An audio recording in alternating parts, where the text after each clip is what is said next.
welcome back to my YouTube channel. So, dito tayo ngayon, mag-unbox tayo ng isang solar light na maliit na kinakabit sa poste, pang outdoor. Ito naman, iba't ibang klase ng flashlight. So, unahin na muna natin itong i-unbox.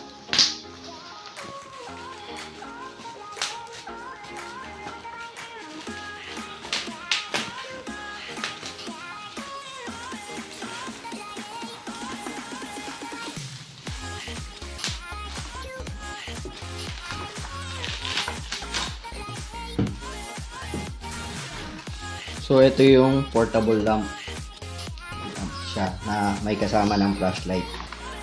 So, yan guys.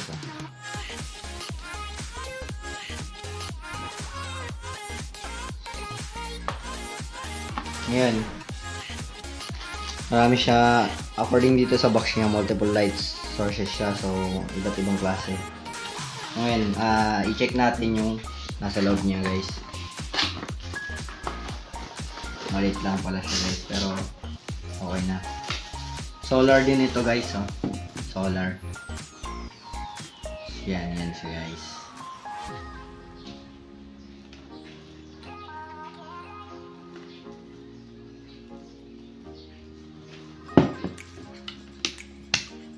Ayan siya. Maliwanag siya, no, kahit may araw. Ito naman yung pangalawang ilaw niya. Ito yung pangatlong ilaw niya.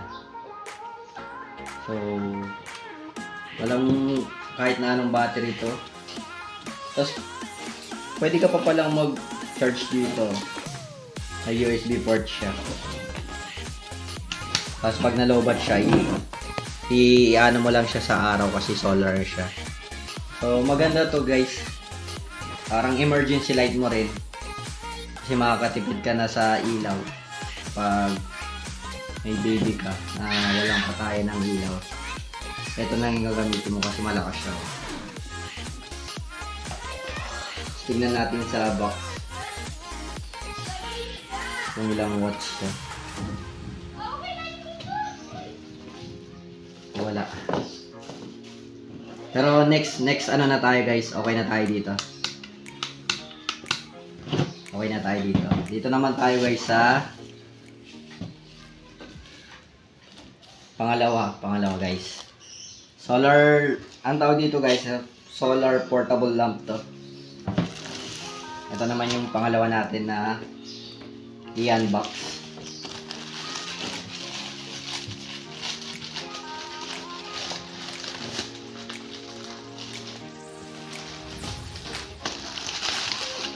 Charan! Mas maliit siya guys. Solar interaction wall lamp. Lalagay natin to guys sa outdoor. So, tingnan natin siya guys.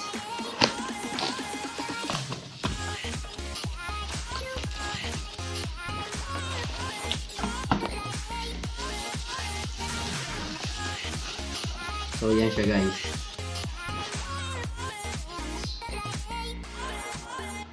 Mayroong butas dito. Siguro dito ikakabit to from wall or from column.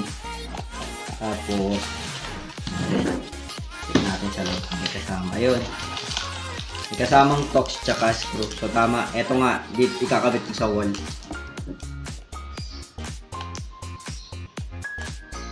So ngayon wala pa siyang ilaw. Ayun. Umiilaw lang ata to guys kapag madilim. So ngayon kasi maliwanag. Tapos to, i-ano lang natin to sa araw. Lalagay lang natin to sa labas para masinagan ng araw. Tapos eto, kusa na siyang iilaw pagdating ng gabi. So ito yung box niya. May kasama pang manual.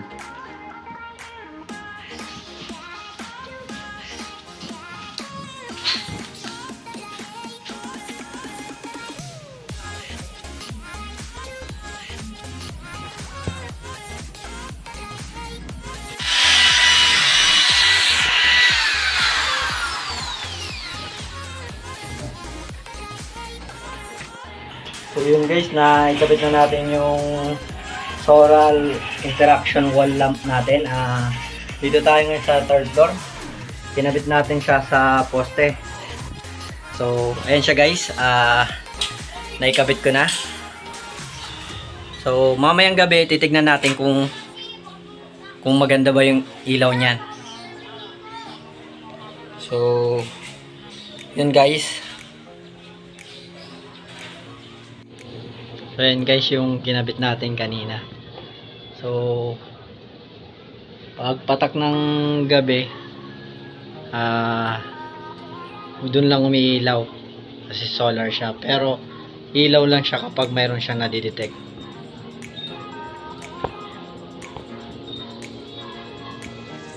Ayan, yan, katulad niyan, lumapit ako. So, na-detect niya ako, dun lang siya iilaw. So, mas maganda nga to guys na ilagay sa main gate, poste ng gate, yan. So far ngayon, dito lang muna natin ilagay kasi hindi pa tapos yung harapan natin. Para kahit paano, magamit pa rin naman natin siya.